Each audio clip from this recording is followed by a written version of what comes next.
Bonjour, je poste ici un document trouvé sur un forum lié à la psychiatrie. Le forum en question se nommait Psychologie, suicide et dépression. Un bug informatique aurait fini par tout annihiler le contenu. Mais ayant été membre du forum en question, je sais que le propriétaire était dépressif.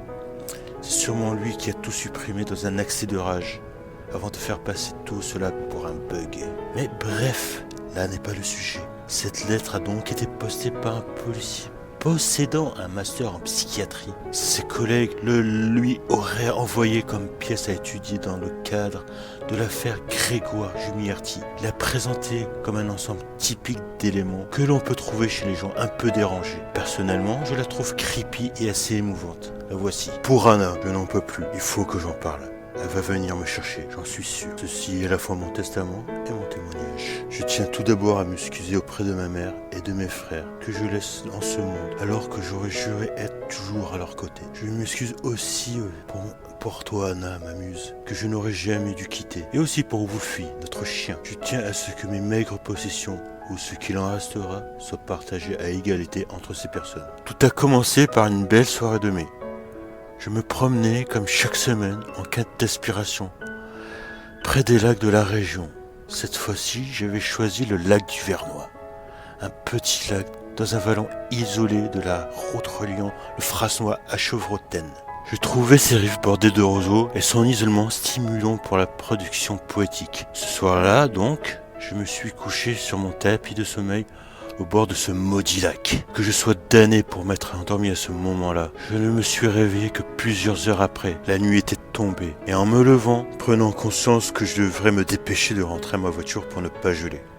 J'ai vu une jeune femme magnifique se baignant dans le lac. Sur le coup, je n'ai pas réagi. L'eau était glaciale. Beaucoup trop pour une baignade. Subjugué, je l'observais sans mot dire. J'avais trouvé une nouvelle muse. Anna, je le répète, je suis désolé. À ce moment-là, je me trompais. Tu as été et resteras la seule muse qui m'a inspiré de véritables poèmes. J'ai fini par la perdre de vue dans la nuit, car la lumière de la lune, ne reflétant sur le lac, était très faible. Mais j'étais décidé à le revoir. Le soir suivant, je suis revenu à ce même lac et suis resté sur le bord, à chercher du regard cette belle étrangère. Anna, tu me demandais où j'allais.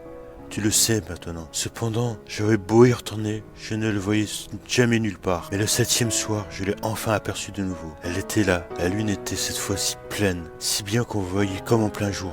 J'ai pu détailler son corps et ses courbes sensuelles. Il se dégageait d'elle une énergie féminine certaine. Quand j'y repense, il aurait été impossible pour moi de ne pas céder. Je pensais à toi, Anna, mais ton image s'estompait quand je la voyais. Je suis revenu 7 jours plus tard et je l'ai encore vue. Et aussi pendant les 3 semaines suivantes. Les poèmes écrits durant cette période ne parlent plus de toi, Anna, mais d'elle. D'ailleurs, c'était le moment où tout allait mal entre nous. Je restais enfermé dans ma chambre sans vouloir te voir, comme je l'ai fait il y a 1 an. Tu me demandais où j'allais le soir. Je ne pouvais te répondre. Maintenant, tu sais. Mais si on te lit cette lettre, ou si tu la lis, ne t'arrête pas là, tu vas comprendre. 4 semaines après ma première vision de cette silhouette féminine, lorsque je suis revenu au lac, j'ai trouvé un escarboucle au sol, au bord de l'étendue bleue.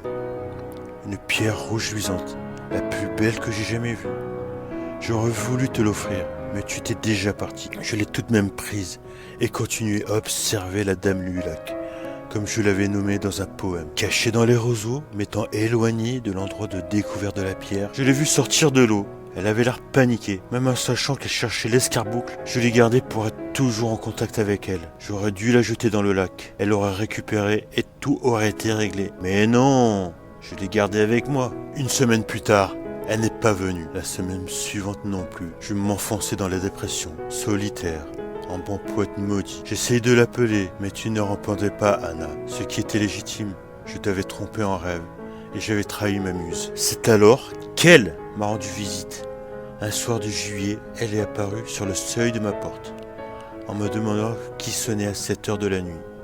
À 23 heures, j'ai regardé par la fenêtre et je l'ai reconnue. Je suis immédiatement allé lui ouvrir. Je l'ai invitée à entrer. Elle n'a pas dit un mot et a passé le seuil de la porte. Elle n'a pas ouvert la bouche de la soirée, mais je n'en avais cure. J'étais fasciné par sa féminité. La soirée était merveilleuse, mais merveilleuse comme de l'opium, comme le poison d'un rêve. Le lendemain, elle est restée avec moi. Le surlendemain aussi. J'étais épuisé, l'inspiration me fuyait, chassé par la fatigue. Puis un jour, elle est partie. Je l'ai cherchée dans ma maison, mais je ne la trouvais pas. J'ai également remarqué que l'escarboucle n'était plus là. En manque d'elle, un soir, je me suis précipité vers le lac du Vernoc pour espérer la revoir. Et effectivement, par chance, ou plutôt malchance, je l'ai aperçue. Mais cette fois-ci, elle était en train de sortir de son bain nocturne. Elle a repris son escarboucle qu'elle avait laissé sur le bord du lac.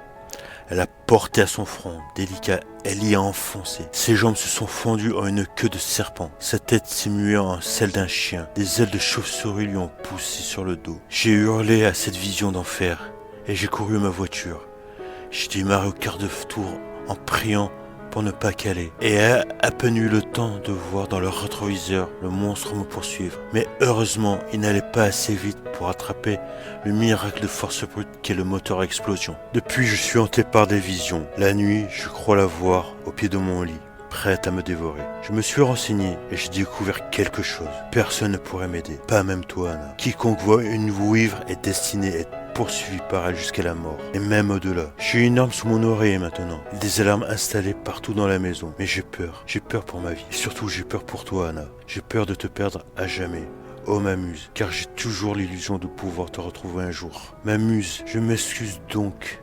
Une énorme tache d'encre est présente à cet endroit, comme si l'auteur avait sursauté et cassé sa plume. Cette lettre a été retrouvée dans la cuisine de Grégoire Jumierti.